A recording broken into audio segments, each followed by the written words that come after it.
ಇಲ್ಲಿ bomb blast ಆಯ್ತಲ್ಲ, ಅದನ್ನ ಎಕ್ಸಿಕ್ಯೂಟ್ ಮಾಡೋದಕ್ಕೆ ಟೆಲಿಗ್ರಾಮ್ ಯೂಸ್ ಮಾಡ್ತಿದ್ರಂತೆ. ಅಂದರೆ ಟೆಲಿಗ್ರಾಮಲ್ಲಿ ಯಾವ ಟೈಮಿಗೆ ಬಾಂಬ್ ಬ್ಲಾಸ್ಟ್ ಆಗಬೇಕು, ಮತ್ತು ಯಾವ ಟೈಮಿಗೆ ನಾವು ಅಲ್ಲಿ ಇರಬೇಕು, ಮತ್ತು ಯಾವ ಬಾಂಬ್ನ ಯೂಸ್ ಮಾಡಬೇಕು ಅಂತ ಎಲ್ಲ ಟೆಲಿಗ್ರಾಮ್ನಲ್ಲಿ ಮೆಸೇಜ್ ಮಾಡ್ತಿದ್ದಂತೆ.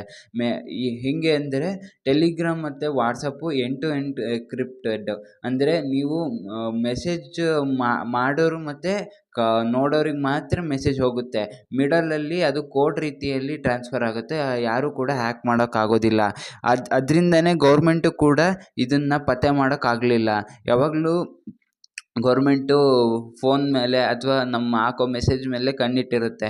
ಅದು ಎಂಡ್ ಟು ಎಂಡ್ ಎನ್ಕ್ರಿಪ್ಟೆಡ್ ಆಗಿಲ್ಲ ಅಂದರೆ ಬೇಗನೆ ಪತ್ತೆ ಹಚ್ಬೋದು. ಇದು ಎಂಡ್ ಟು ಎಂಡ್ ಎನ್ಕ್ರಿಪ್ಟೆಡ್ ಆಗಿದ್ದರಿಂದ ಪತ್ತೆ ಹಚ್ಚೋಕ್ಕಾಗಲಿಲ್ಲ.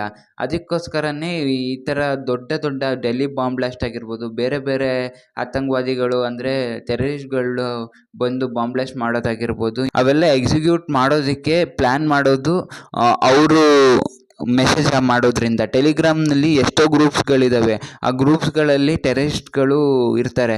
ಅವರು ಪಾಕಿಸ್ತಾನ ಟೆರರಿಸ್ಟ್ಗಳು ಇಂಡ್ಯಾದಲ್ಲಿರೋ ಟೆರರಿಸ್ಟ್ಗಳಿಗೆ ಮೆಸೇಜ್ ಹಾಕ್ತಾರೆ, ಇಂಥ ಟೈಮಿಗೆ ಬಾಂಬ್ ಬ್ಲಾಸ್ಟ್ ಮಾಡು, ಮತ್ತು ಇಂಥದ್ದೇ ಬಾಂಬ್ ಯೂಸ್ ಮಾಡು ಅಂತ.